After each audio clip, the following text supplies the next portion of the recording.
예, 반갑습니다. 오늘 예레미야 26장에서부터 29장까지의 말씀을 가지고 함께 합니다. 하나님 아버지, 오늘도 말씀을 통하여서 우리가 하나님의 뜻을 헤아리고 영적인 분별력을 가지고 살아갈 수 있도록 인도하여 주옵소서. 예수님의 이름으로 기도합니다. 아멘.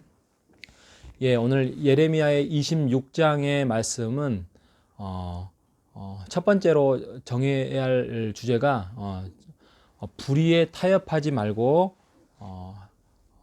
바르게 서라라는 이야기입니다. 이게 무슨 말씀이냐면, 그러니까 선함에 서는 거는 참 고통스러운 자리입니다.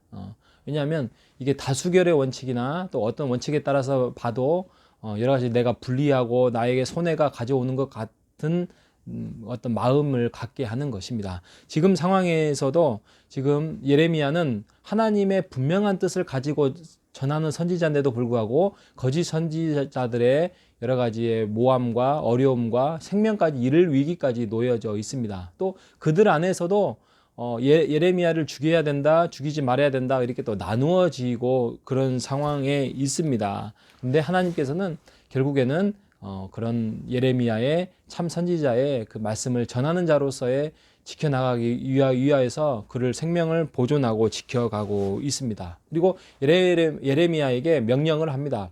너는 줄과 멍에를 메고 목에 걸라라고 이야기를 하고 있습니다. 이게 무슨 말이냐면 그 목에 건다는 게 이게 그 뭐죠? 속박을 당한다는 거죠. 노예가 된다는 거죠. 그러니까 너희가 곧 나라가 패망하고 바벨론으로 끌려갈 건데 너희가 속박당할 것이다 라고 하는 이야기에 대해서 이 말씀도 그 거짓 선지자들은 하나님은 그러지 않는다. 우리의 이스라엘의 하나님, 우리를 사랑하신 하나님이 우리를 그렇게 내버려 두지 않을 것이다 라고 이야기를 또 추후에 나중에 보면은 나라가 진짜 패망을 해요. 그러니까 그곳에서 이제는 너희들 오랫동안 살 것이다.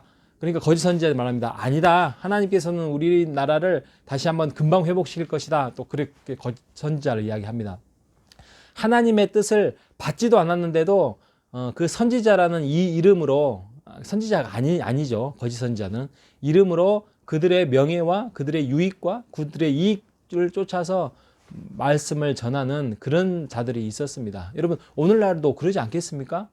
여러분 가짜들이 얼마나 많습니까? 여러분들 그래서 우리가 우리 호산학교에는 없지만 우리가 영적인 분별력을 가지고 하나님의 말씀을 가지고 지혜롭게 준비를 하고 있어야 됩니다. 그리고 순종할 것은 순종하고 또 함께 하나님의 말씀 앞에서 또 반응할 것은 반응해야 될 것이 하나님의 자녀된 도리라 말씀을 드립니다. 그리고 우리가 그런 평안과 또 유익과 편리함 때문에 그런 마음의 평안함 때문에 거짓된 복음에 휘둘리지 말아야 될 것입니다. 그래서 우리가 하나님의 말씀을 잘 분별해 나갈 수 있는 그날까지 우리가 열심히 성경을 읽고 지혜를 구하고 기도하며 나아가야 할 것입니다.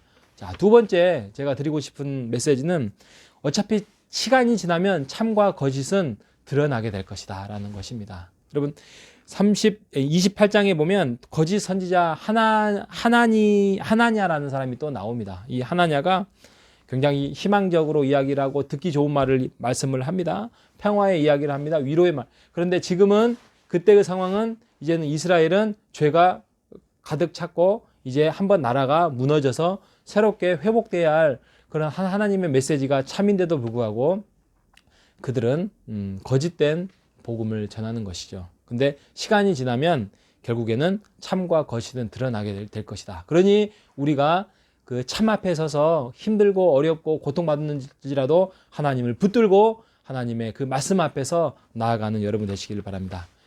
세 번째는 우리가 하나님의 관점에 바라보라. 우리가 지난 주일날 목사님을 통하여서 또 들었던 말씀이기도 하지만 우리가 하나님의 관점에서 바라봐야 우리가 영적인 분별력을 가질 수 있는 것입니다.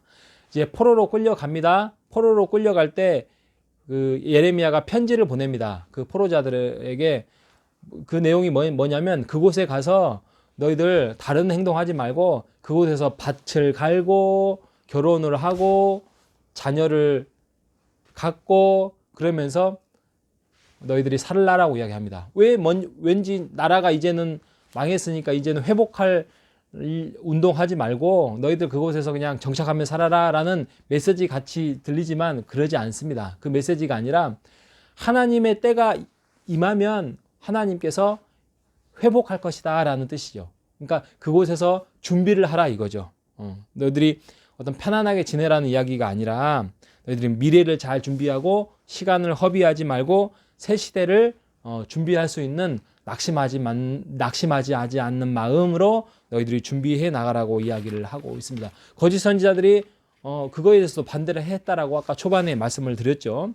그래서 하나님의 관점에 우리가 서면 우리의 마음이 평안합니다. 우리의 몸이 불편할 수 있지만 그 책임 있는 신앙인으로서 우리가 설 수 있을 것이고 또 하나님의 뜻을 알 수 있기 때문에 우리가 미래를 준비할 수 있는 것입니다.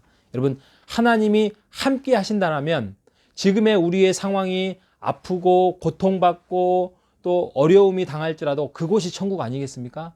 하나님이 함께 계시는 그곳이 천국이지, 하나님은 저기 멀리 가 있고 우리가 그냥 우리 문제 해결하다가 하나님 도와주십시오, 하나님이 또 문제 해결해 주시고 이렇게 그곳이 쫓겨다니는 삶이 될 뿐이지 그게 천국이 될 수 있겠습니까? 여러분, 천국을 사모하십시오. 그러면 하나님의 임재를 사모하십시오. 하나님의 임재를 사모하는 길은 여러분 예배를 기다리며 예배자의 자리로 서는 여러분 되시기를 바랍니다. 그래서 그 예배에서 들려주신 말씀을 통하여서 찬송과 기도로서 하나님께 화답하고 기뻐하는 여러분 되시기를 바랍니다. 이것이 하나님의 뜻을 아는 것이고 하나님 앞에서 영적인 민감함을 가질 수 있는 것입니다. 그 쫓기는 신앙인의 삶이 아니라 하나님의 뜻을 기쁜 마음으로 받아들이고 우리가 하나님의 그 뜻을 순종해 가며 거룩한 마음으로 행하는 우리 여러분 되시기를 간절히 바라겠습니다. 하나님 아버지 감사합니다. 영적인 무감각으로 빠지지 아니하고 하나님의 말씀 앞에서 영적인 민감함을 우리가 가지면서 하나님의 뜻을 알아갈 수 있도록 인도하여 주옵소서. 말씀을 가까이 하게 하시고 하나님의 그 뜻을 아는 시간 속에서 우리가 책임 있는 신앙인으로서 미래를 준비하는 우리가 될 수 있도록 인도하여 주옵소서. 예수님의 이름으로 기도합니다. 아멘.